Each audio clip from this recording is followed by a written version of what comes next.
Hello and welcome sa first episode ng forklift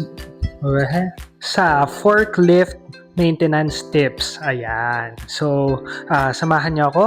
And ang first tip muna natin for now is to always check ang kondisyon ng batteries natin. Okay? So, tara, let's go. So, ito na nga. Ayan. So, ito ang battery pack.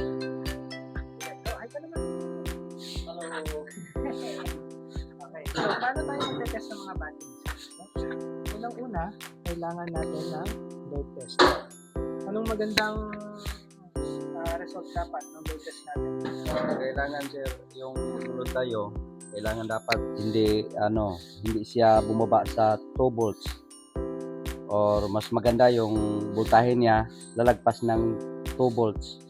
Kasi pag down siya ng 2 volts, so ibig sabihin yan, may diferensya na yung cell natin. Okay. So, Two ito, point- sample. 2.2. Opo, 2.2 volts. So, kailangan 2.3.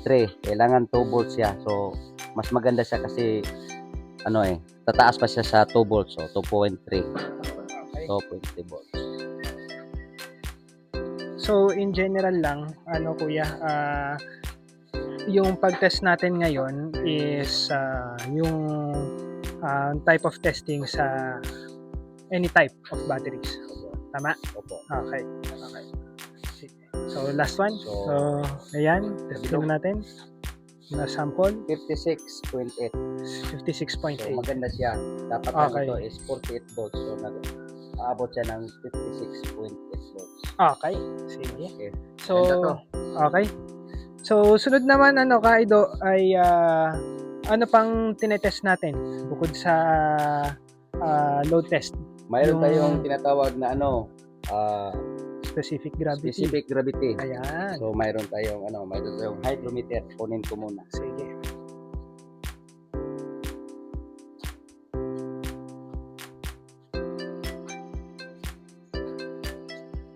So, ito yung battery hydrometer.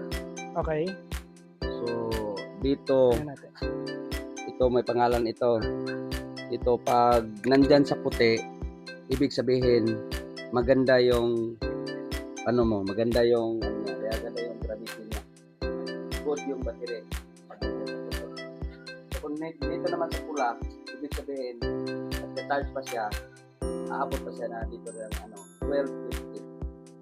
1250. Lapit natin. Yan, 1250 yan ang pinakamagandang gravity.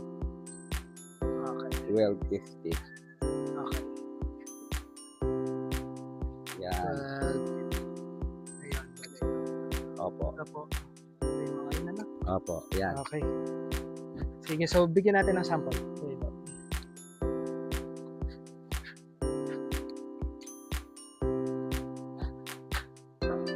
Wait lang So, kuya, tingnan muna natin yung itsura. Ito ang itsura. Nag-charge pa siya. Guys, bumubulak-bulak siya. Charge yan. Charge kasi siya. Kaya siya bumubulak. Tingnan natin ang specific gravity. Sample lang. So, yan. 1150. 11. So, ibig sabihin, ano pa yan? Nagcha-charge pa yan.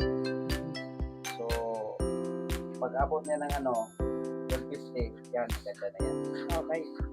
So, nag-charge. Okay. So, wait lang kayo, no? Salamat. Sa inyong and follow nyo kami sa Facebook, Instagram, at TikTok, Scobili Philippines. Bye!